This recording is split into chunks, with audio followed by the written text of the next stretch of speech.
Welcome to the ITSP Magazine Podcast Network. You're listening to a new episode of the Locked Down Podcast with Kayla Williams and Taylor Parsons. Cybersecurity encompasses so many facets of business risk. Wrapping your head around it can be overwhelming and stressful. Join us to learn how to tie cybersecurity strategy to overall corporate objectives and best business practices while gaining an understanding of technical and non-technical approaches to security and privacy, regardless of tenure in the field. Knowledge is power, now more than ever.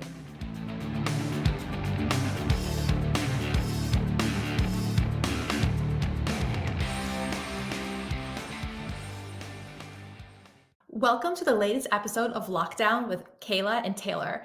With cybersecurity encompassing so many facets of business risk and life, it can be overwhelming and stressful. With our help, you'll be able to make sense of it all. This week, we are discussing a really fun topic. I know that at least it often comes up in my house because we are TV and movie junkies here. Cybersecurity. So these portrayals can significantly differ from real-world practices, creating a mix of accurate representations and overly exaggerated or unrealistic scenarios. So Taylor, I know you and I have discussed this a few times, and from what you've seen, how does cybersecurity in real life compare to what's depicted in the media?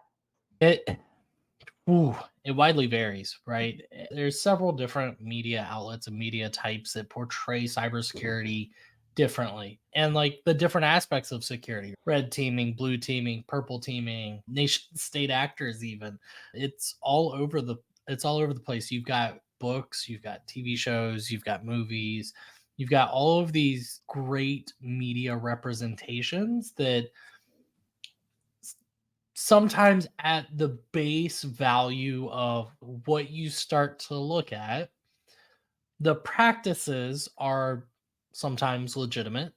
The execution is often not accurate or it's over dramatized. Yeah, I don't know, maybe 2 weeks ago, we introduced our 7-year-old to Jurassic Park. And the dinosaurs, yes, she loved it. Especially since like right before that, we showed our Avatar and she was very confused. But anyway, the scenes when they're trying to hack in and get the lights turned on and how quick it is. And she was like, Mom, is that what you do? Is it? I was like, no, it's not. And how old is the 14-year-old girl would not have been able to get into the systems as quickly as she did and doing all this. Yeah, it's just, But the way that she traversed the file system, granted, I don't think that the Unix flavor that she was using would have had a graphical interface in 1993, I believe, right? Yeah, 1993. Fun fact, all the Jurassic Park movies always come out within a week of my birthday. Oh, that is a fun fact. Every single one of them. They're always like a June release. It's just because you're special. Summertime blockbuster. Yeah. I think in the media often portrays hackers breaking into secured systems within seconds and flashy interfaces, with the exception of Jurassic Park, because it was 1993. And the rapid typing that I can type really fast, but not that fast. Where in the reality, it involves meticulous planning, reconnaissance, which is one of my favorite words because I can never spell it right. And then exploiting vulnerabilities, which we know now can take days, weeks, months. And it is like a full on effort. And it's not as easy as some of these movies depict it to be at all. 100%.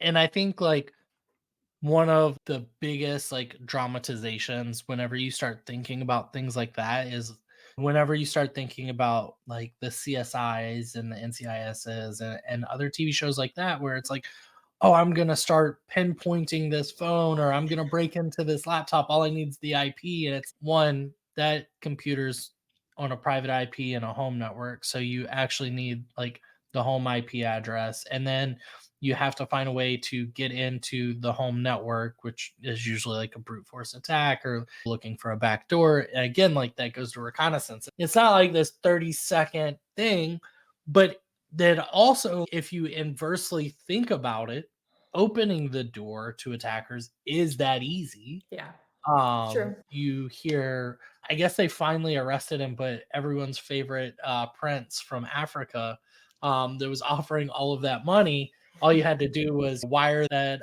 $2,000 and you'd become a millionaire. Um, but opening the door to attacks is extremely easy. It Yeah, could be as easy as opening up a TeamViewer or some type of RDP session yeah, where you're giving them direct access. And so that's where there's a balance of like reality and dramatization.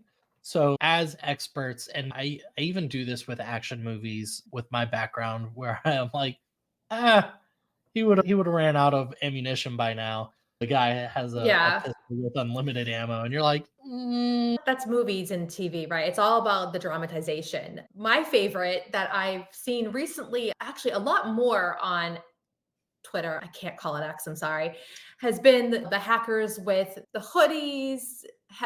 Yeah, I'm sorry.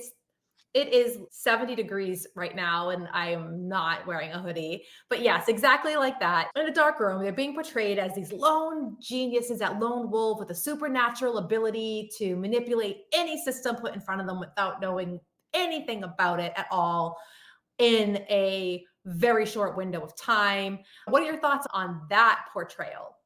that. So there are people that are extremely adept in deceptive or deception Yeah. technologies that fit that persona. 100%. I think that the more that things get circulated around social media, one of the biggest like groups, activists, however you want to classify them, Yeah. that really started to reinstill that persona of being in a dark room with a large monitor, with a hoodie up, looking down at a bright screen was anonymous. They played into that Yeah. perfectly, That's true. and they were able to garner so much attention with the way that they exploited systems, the way that they meticulously chose their targets and their exploits. So that with the shock and awe culture that we're in, I think that it has rapidly grown. But as systems have has as systems have advanced and as security has advanced, I think that there's a lot less of the lone wolf type of hacker or Mhm. threat actor than there used to be. But I do think if you look historically, the reference came from somewhere and it obviously exists for a reason. And I love it. I love the idea because it just shows the evolution of the mindset that someone in a dark room by themselves was able to stare at a screen long enough to decipher all of the ones and zeros to exploit something and garner that kind of attention. Yeah, and no, I think that now, however, with the complexity of the systems, that trope, if you will, is very it's very niche to the market Very. of like hackers. Now it's Cyber cybersecurity. cafes. Yeah, cyber cafes, teams of experts with diverse skill sets, including network security, the ethical hacking side, incident Mhm. response, forensics, like this is like the good guy side. And it's more of a team. Cybersecurity is more of a team sport.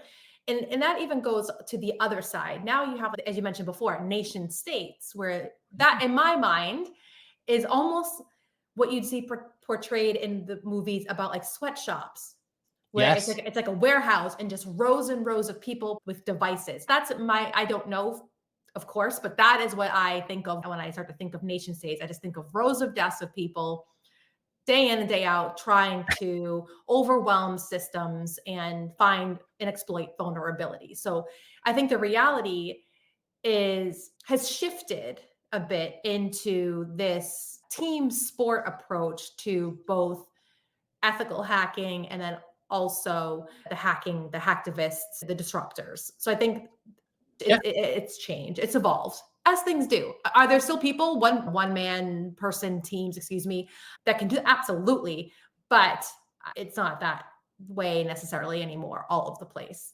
Yeah. You hear the term like script kiddies, Yep. robots, bots. Yeah. I even heard Ash Kittens and one of the threat intelligence podcast the other day, and I was like, That's a new one for me. All right. that's weird. But when you start talking about rows and rows of people attacking and trying to circumvent systems, I go immediately to the Matrix where it shows all of the rows of Agent Smith. Uh, That's what we have. We have people yeah. repeating the same processes at scale against large scale initiatives or enterprises or countries, even against cyber warfare units within different military installations. They're 100%. And I do think that some of that's glorified or implied. And also, when you look at written word too, they're always like these large scale efforts and attacks that are being Yeah. taken out. And depending on what type of genre you read, it could be a single person at the end of the day that almost, oh, the Wizard of Oz, right? Oz was this big person, this big personality, and then you pull the curtain back and you're like, wow, this guy's Feeble four. old man. Yeah. Yeah. Yeah, I think speaking of these teams that are sitting in rows of desks, rows of hackers, often fictional depictions will use hackers, will showcase hackers using like generic tools or custom built software with all these dramatic visuals. And you got to give it to the graphic designers and the media specialists there, like that do that. That's amazing. But the reality is a bit different. So, can we talk a little bit about that side of reality? Yeah, there's only so many times that I can watch a show and watch someone cat a file and be like, I'm in. And I'm like, no, like You're you not. listed the contents of a file. Good job. You read that file. Yeah, I think one of my favorites again is like Back to the Matrix where you see like the green screen with the falling letters and Yeah. it's almost like That's actually become very iconic, hasn't it? That it that has. I've seen that as like phone cases, backgrounds on laptops and other like devices and stuff. That is a very iconic visual. It is, and it like people have also turned it into like cipher contests, Mhm. like identifying characters within each row to formulate the password. I've actually even seen like that type of like green screen type of hacking implied even in video games. So Fallout, replaying that because the show came out, and like earlier, I would never think about it. I'm like, oh, I'm just searching for a password, and they actually built in like logic into the video game where you have so many password attempts before it locks you out of the system. It's okay, that makes sense. Like you are going to get locked out. I love that. But like the way that you're able to manipulate the passwords using special characters to not use one of your attempts, but to get like a likeness back. Am I on the right track of the password? Like it gives you that sense of, oh, this is exactly what it's like. I'm going to get a Yeah. prompt of all of these letters and symbols and numbers, and now I have to decipher it. And it's not like that. Like it's really, there are some systems that are probably like that, but it's not like that. It's, hey, who am I profiling? What's the user? What's the user type? Mhm.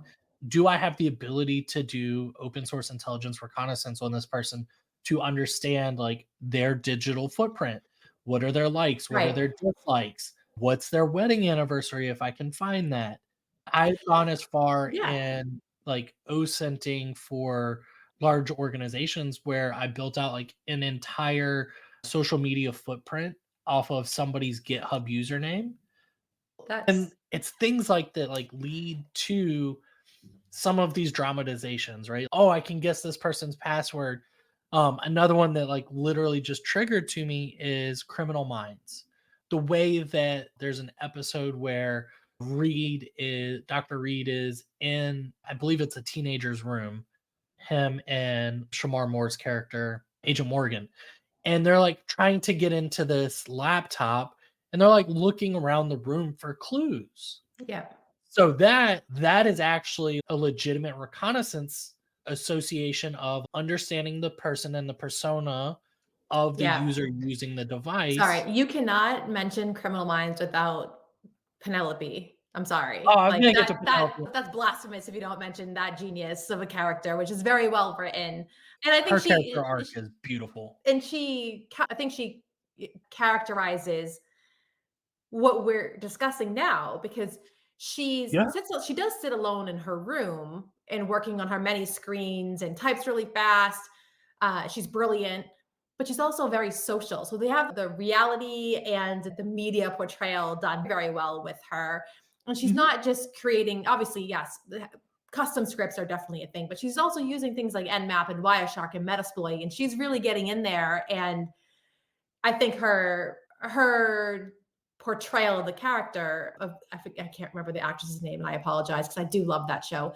It is almost spot on, and they do show the mundane and the spectacular because I Yeah. mean it can be pretty mundane doing those things, but Yeah, because she's talking about looking through databases and doing joins of like yes. physical characteristics and geolocation. And again, And it's not done very quickly all the time. Sometimes I'll have to get back to you. This is going to take a bit. And it's not like ask and you receive like some of the other shows that are very guilty of that, like the CSIs that are like, oh, we've got this, the warrant to do this. Go. And they're like, done. done. Like, no, you're not. But the um, the other like the counterpoint to that though is it does show how quickly, and I'm gonna bring up our favorite word, how quickly you're able to pivot yeah. based on very explicit information. Yeah. Because if you think about it, like we'll just use looking for a white male in his 30s that works in IT within the state of North Carolina. That's going to take a minute. But then as like they develop and they continue to profile, it's like looking for a white male in his mid 30s that works in IT. He probably drives an SUV. He's a family man. Yeah. He's active and fit because he's able to manipulate these crime scenes. He has a higher level of education, so he's probably had at least some college or some technical degree, and he also has the ability to stay off the grid. It's okay. Yeah. Goes from a wide down to a very specific person. Yeah. And Absolutely. Yeah. and as you get more explicit, just like in security, right? And this is like one of my favorite things when you talk to a lot of people are like, "Oh yeah, we saw this IOC one time, random connection to this foreign country. We're gonna block the entire country." And it's odd, but okay. And then 2 weeks later, someone from marketing or another department's like, "Hey, this order system's down. Do we know Yeah. why?" "Oh, it's hosted over here." And they're like, "Interesting."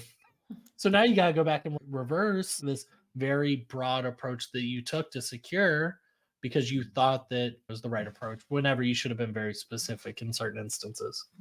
Oh yeah, absolutely. And that's where having a team of experts of very diverse backgrounds is now the preferred method because someone else could have said, oh, wait a second, incident response person could have said, wait, instead of just blocking this outright, let's walk it back. Let's follow the facts and trace where they've gone laterally and look at and probe where they've come from. Absolutely agree with you on that. So let's talk about the year 1995 for a sec. Let's go Year nine, in the way back machine, which to me only like in my head is only about 10 years ago. I for some reason I can't actually believe that it's it was almost 30. 2024. Yeah, let's not even talk about that.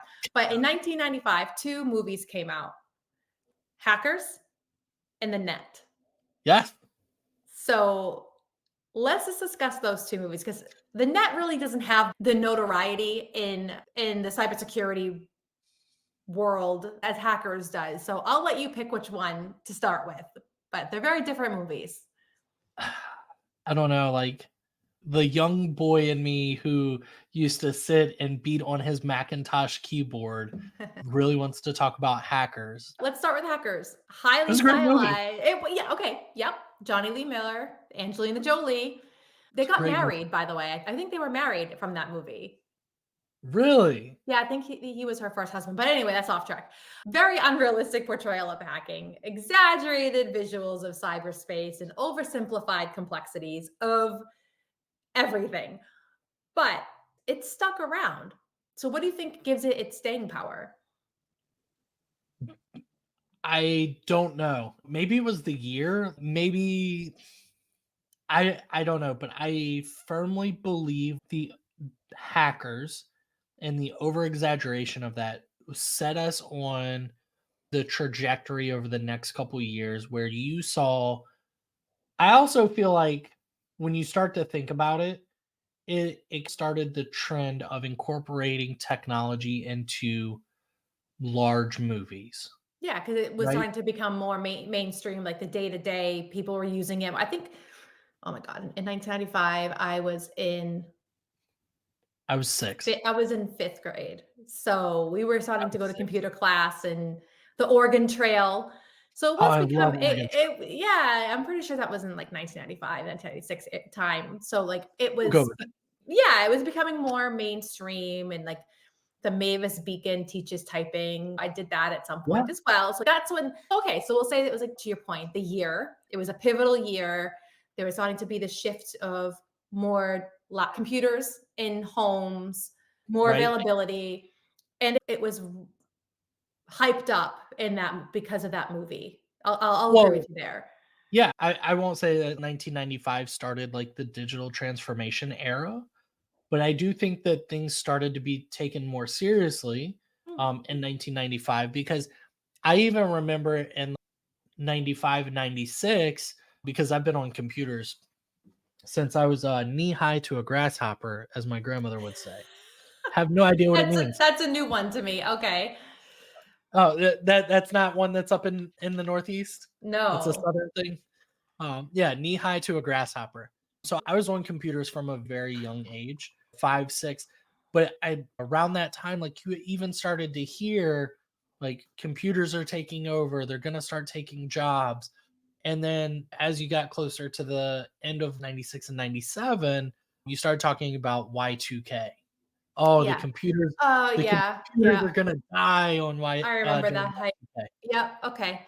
That's But for me, 95, 96, 97, 98, like, very young years where technology started to bloom. You started to get the Game Boy Advances, the Sega Genesis, where we're going from 8-bit characters and 16-bit characters to 2D modeling to 3D modeling. mhm. All of that really, if you think back to one movie where graphics and digitalization and technological transformation, it's like everything goes back to like hackers, Yeah. right? Yeah, and I think that's a very fair thing to say, and it still holds up today when it comes to the action and, like, the sequences in the movie, like, when they're getting down to the actual hacking bits.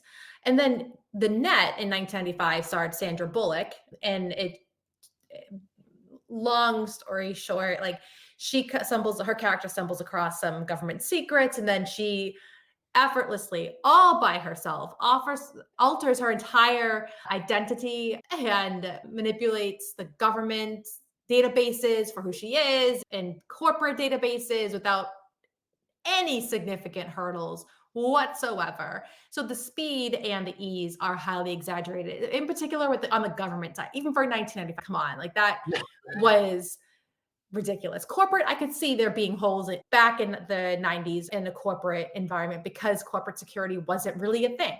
It was No, known, but it was not what it is today. And there weren't all these massive firewalls and IDS and IPS and honeypots that were put out to distract people and capture them and audit logging and monitoring and things of that nature on the corporate side. The yeah, government side had their own controls and processes in place decades before. So I feel like that one kind of misses the mark a bit. it does, but for me, it also speaks to fluctuation, the oversight in systems at that time. Mhm. Another reference for me, like on the financial side, if you really think about it, I think it was a Disney movie, but Blank Check. Do you remember that movie? Kid gets his bike ran over by this Oh, super rich guy. that was Blank Check? I could have yes, I remember that Yeah. story. Yes, okay. But so this kid cashes $1 million check, and it like to your point, right? Like you start thinking about like regulatory processes, checks and balances, audit logging, right? Why is this 10-year-old kid cashing $1 million check and like for his $100 bike or whatever it was? So to your point, like we would assume that government compliance, security policies, things like that existed, Mhm. and it would have trickled down to corporate entities, financial systems, things like that. But Yeah. while these can be inaccurate depictions, they do speak to the larger problem set of sometimes sharing information is not done as rapidly as it should be, and it Yeah. does lead to unintended access or to manipulation of databases and the Yeah. altering of identity. I remember being in high school, like the big joke was, who's going to hack the principal and change the grades? It happened, Oh, right? Like, really? Oh, oh, it okay. definitely happened. It was Funny. not me, mainly because I didn't care enough. I was already going to the Marine Corps. I was like, Mhm. pass me or fail me, I don't care. I leave in however many days. That's funny. But So yeah, was I that mean, was like, I'm sorry, I have to ask, was that like a senior prank? Or was that because like our like senior pranks, like we didn't do anything that malicious. And then the other day I watched a senior prank where a high school, I don't know where, but they hired a bagpiper to follow their principal around for the day. And I think that's brilliant. That is a non-criminal senior prank. If yours was your senior prank doing that, then we'd I be don't very know if it was different places. yeah, I don't know if it was senior prank or what, but yeah, I just remember it. Yeah, I think my favorite senior prank though, there used to be, I think the show was on MTV, but I saw it and they released 4 chickens into the high school that's and funny. they numbered them 1, 2, 4, and 5. Oh, that's great. So everyone was apparently running around the school looking for chicken number 3 and couldn't find them. That again, that's a social engineering attack. Yeah. If you want to bring it back to security, you put out a deceptive system knowing that people are going to count the numbers on the chickens Yeah. and you socially engineered them into wasting the school day looking for chicken number 3 that That's didn't brilliant. I love exist. that. That's so funny. And then in our last few minutes here, let's talk a little bit about some books. Now, you are far more versed on this than I am. I will admit the things I read are like Harvard Business Review and MIT books. I am not, I don't have the attention span, I think, to get through some of these books. So, one of the books you mentioned to me, and it is on my list to read, is Digital Fortress. Can you talk a little bit about that one? Yeah, so Digital Fortress, one of my all-time favorite books. It's by Dan Brown. Everyone knows Dan Brown because of Da Vinci Signs and Code. Symbols, Da Yeah. Vinci Code. I've got to look up Inferno. It's actually at the very top of my shelves here is actually like my Dan Brown collection. Digital Fortress, Deception Point, Angels and Demons, Lost Symbol, Inferno, Da Vinci Yeah. Code, like all of those.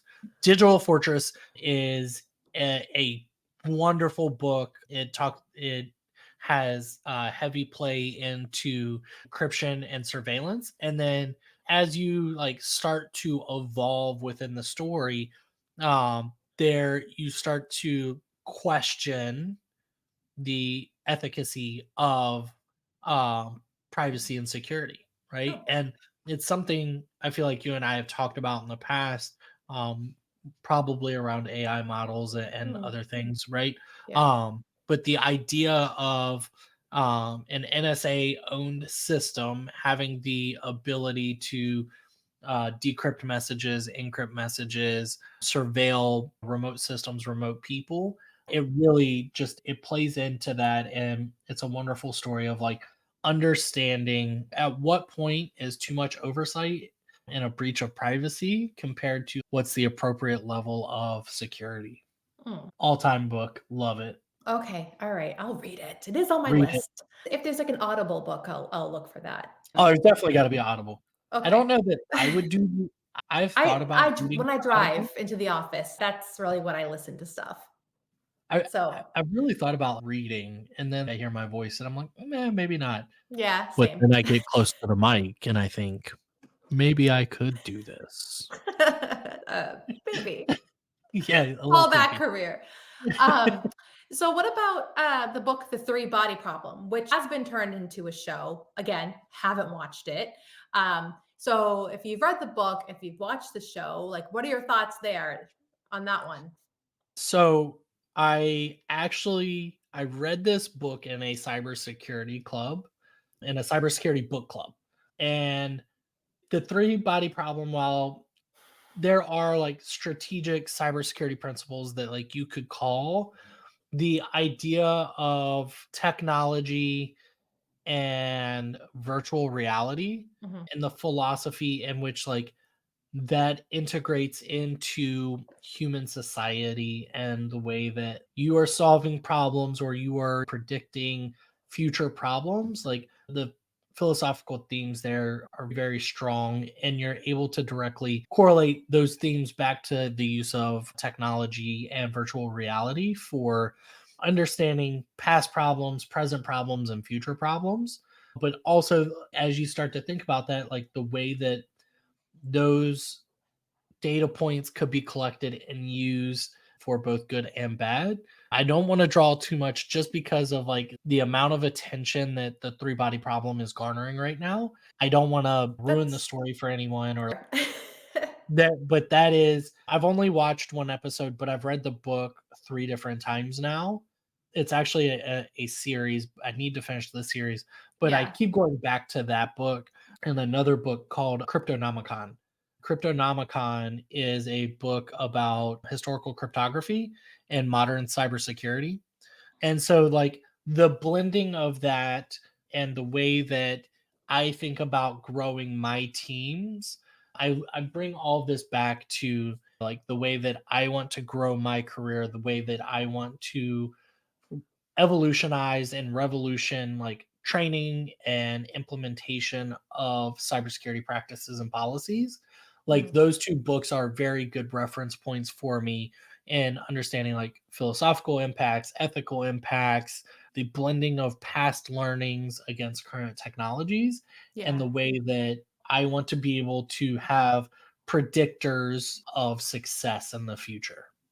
Yeah, and for me, when I think about the books that I've read, which are not like the fictional books, the level of technical detail varies widely, which I'm assuming is going to be the same for the fictional books. It really depends on it. Some authors delve really deeply into technical aspects of cybersecurity, while others just graze the surface and go with what they know. Where in reality, like the technical accuracy in books, like for the books that I read at least, they can be high, but like the dramatic side, the elements aren't often as exaggerated as they are in some of the books. Yeah. Very much like media with TV and movies. Books, I think, do a better job of focusing on motivations and backgrounds, offering the psychological insights. Of course, yes, some shows do it as well, more for their main characters, like the Penelope Garcias of the world and like Criminal Minds, where you know her background versus maybe the criminal that's in that one episode where you don't go into those things. Where, to your point earlier that you made, real world cybersecurity involves OSINT. It involves understanding the psychology of what you're trying to do, social engineering, and understanding a company and the backgrounds of the architecture. So it's very different in that aspect. And I feel like the real world practices of like teamwork and collaboration, continuous monitoring, prevention, laws and regulations, incident response and recovery, like that stuff does not get really covered at all in books or media, where I think that's a really big piece of cybersecurity practicing, if that's even a It, word, that's missing. We're not yeah. talking about those practitioners that are doing those things, that are on the offensive from a defensive position. And that, I think, it's a little unfortunate that you don't really get to see it. The other thing that, I mean, to your point, the other thing that I think that needs to be more widely shown, and it's implied really a lot in like shows and movies, but it's not discussed, is getting things wrong Yeah, that's a really good point. and the impact of getting it wrong. Yeah, well, that's one of the things that we've talked about a lot. I was a panelist a few weeks ago at RSA on a couple panels, and I also was an earned speaker session talking about cybersecurity burnout. And there is no real mechanism for awarding or rewarding people for getting it right in our field. We weren't hacked today or this month or this quarter, or we didn't have an incident because of whatever. But the one time that Yeah. something is done wrong, it could be game changer. It could be Profit. an extinction Yeah. event. So I think that's a really good point, that they don't cover enough of that flip side of what that, and then the burnout and the Yeah. toll that it takes on you from that's actually an extremely good point. And I can't believe that I didn't make it like earlier that it didn't come to my head. So thank you for that, because I think that's really important to emphasize and highlight. So I think my synopsis from this conversation is that, like, understanding the differences between what you're seeing in books, TV, movies, maybe even online on some of the social media platforms can help you set your expectations if you're thinking about moving into the cybersecurity career, or if you're already here and you're wondering what's happening on the other side, like of my team or my peers. And it does highlight some of the importance of doing your homework and having a comprehensive and collaborative approach to what's actually happening in the real world. Fiction and media are just that. They're not, and that goes across for everything. There's nothing out there on TV that's a 100% accurate depiction of what's going on. Even the news can get it wrong, right?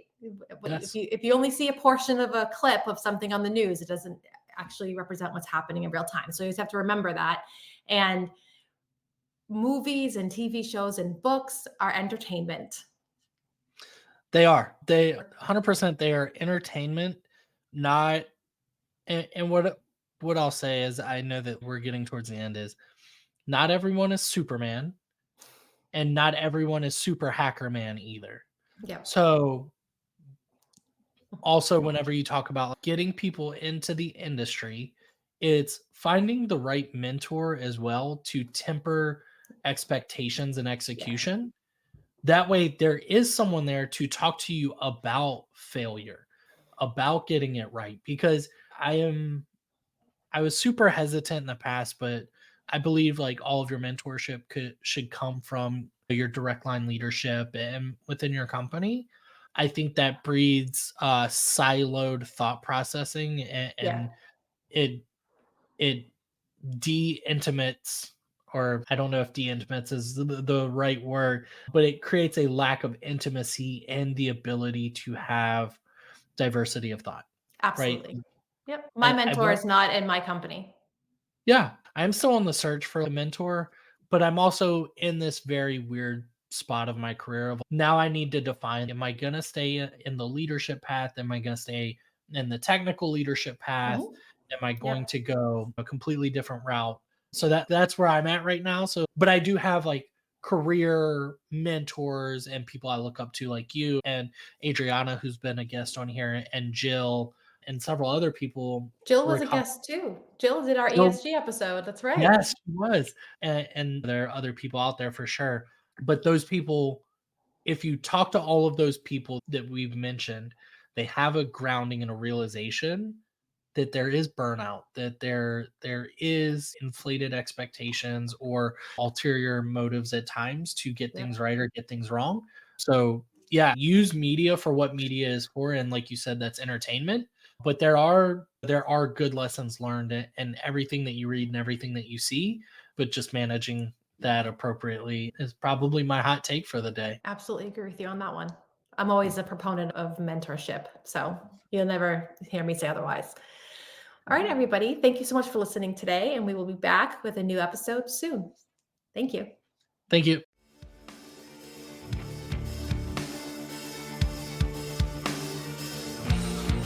We hope you enjoyed this episode of the Locked Down Podcast with Kayla Williams and Taylor Parsons, part of the ITSP Magazine podcast network.